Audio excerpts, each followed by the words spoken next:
etsin.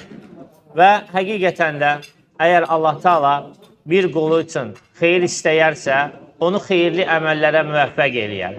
Və bir insan xeyirli əməllərə müvəffəq olarsa, artıq Rəbbinin rizasını, axirətdə isə onun cənnətin qazanmış olar. Və Allah Taala'nın rizasını qazanmaq üçün ən böyük əməllərdən də biri insanın valideyninə qarşı xoş davranmasıdır. İnsan valideyninin qayğısına qalmağı və onlara itayət etməsidir. Və əgər bir insanda valideynlərinə qarşı yaxşılıq və itayət yoxdursa, onda nə cəmiyyətə, nə xalqa, nə millətə heç bir xeyir ola bilməz. Baxın, valideyn haqları İslamda nə qədər böyük önəm verilən haqlardandır ki, Allah Taala Quran-ı Kərimdə bir neçə ayətlər nazil etmişdir və öz qulların bu məsələdə uyarmışdır. Həmin ayələrdən uca Allah Taala buyurur ki: "Və insane bi valideyhi ihsana."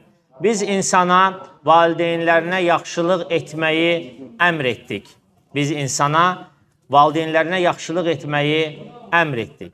Allah Taala öz qullarına əmr edib ki, onlar valideynlərinə yaxşılıq etsin. Bu insanın həm fitri olaraq borcudur, onu dünyaya gətirən təşəkkür eləməsi, həmçinin də bu özü-özlüyündə də ibadətdir. Niyə görə ibadətdir? Çünki insan bununla Allahın əmrin imtisal eləyir. Allahın əmrinə tabi olmuş olur. Ayətin davamında Uca Allah Taala buyurur ki: "Həmələthu ummuhu kurhan və vada'athu kurha."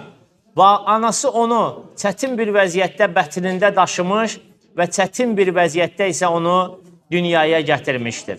Artıq Allah Taala valideynlərin haqqını vurğulayandan sonra məxsusi olaraq ananın haqqı barədə danışır.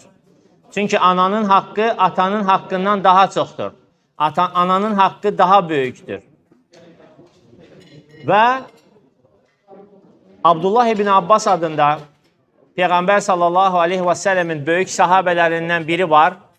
Hansı ki, bir dəfə Kəbənin kənarında oturub özü üçün zikr edirmiş, dualar edirmiş və bu anda bir kişi anasının arxasına götürüb Kəbənin başını təvaf eləyir. Kəbənin başını təvaf eləyir və ibadəti bitirdikdən sonra gəlir anasını qoyur yerə. Abdullah ibn Abbas'a deyir ki, səncə mən anamın haqqını ödəyə bildimmi? İnsan o çəkdiyi əziyyətdən dolayı elə güman eləyir ki, artıq anasının haqqını ödəmiş sayılır. Abdullah deyir ki, Allaha and olsun ki, səni doğarkən çəkdiyi bir sancının belə haqqını ödəyə bilmədin.